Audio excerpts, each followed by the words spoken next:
السلام علیکم ورحمۃ اللہ وبرکاتہ۔ معزز دوستو، شعبان المعظم کا مہینہ شروع ہو چکا ہے۔ جناب نبی کریم صلی اللہ علیہ وآلہ وسلم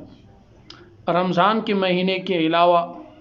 جس مہینے میں سب سے زیادہ روزے آپ رکھا کرتے تھے صلی اللہ علیہ وآلہ وسلم، وہ ہے شعبان کا مہینہ۔ تو اس لیے شعبان کے مہینے میں آپ روزہ رکھا کریں تاکہ آپ روزہ رکھنے کا عادی بنے، اور دوسرا فائدہ یہ رہے گا کہ پھر ہم رمضان کے لیے اپنی دل و جان سے تیار رہیں گے،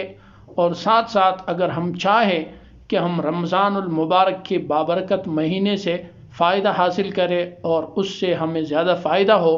تو اس کے لیے بہتر طریقہ یہی ہے کہ شعبان میں بھی روزے رکھیں، اور جتنا ہمیں اللہ پاک نے توفیق دی ہے، اور اس کے ساتھ ساتھ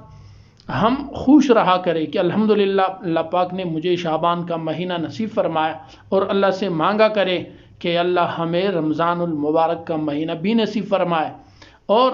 اگر ہم رمضان المبارک کے مہینے کا شدت سے انتظار کریں گے اور اللہ سے مانگتے رہیں گے تو انشاءاللہ اللہ پاک ہمیں رمضان المبارک کا مہینہ روزوں کے ساتھ نصیب فرمائیں گے۔ اور حضرت مجدد الفسانی رحمہ اللہ فرماتے ہیں کہ اگر کسی کا رمضان المبارک اچھی حالت میں گزر جائے تو اس کا پورا سال اچھا گزرے گا، اور اگر کسی کا رمضان المبارک والا مہینہ جو ہے وہ اعمال کے حساب سے کمزور اور تیاریوں سے مضبوط اور لبریز نہیں رہے گا تو اس کا پورا سال اعمال کے اعتبار سے ویسے ہی کمزور رہے گا جس طرح اس کا رمضان المبارک والا مہینہ گزر چکا ہے۔ تو اس لیے رمضان المبارک کے لیے خوش رہیے اور اللہ سے مانگا کرے، اس کے لیے تیاری کرے، اور شعبان المعظم میں بھی روزہ رکھنے کا کچھ عادت اپنا لے، کیونکہ یہ آپ صلی اللہ علیہ وآلہ وسلم کا سنت ہے، تاکہ پھر رمضان المبارک کے روزے رکھنے میں ہمارے اوپر کوئی بوجھ اور مشکل نہ ہو۔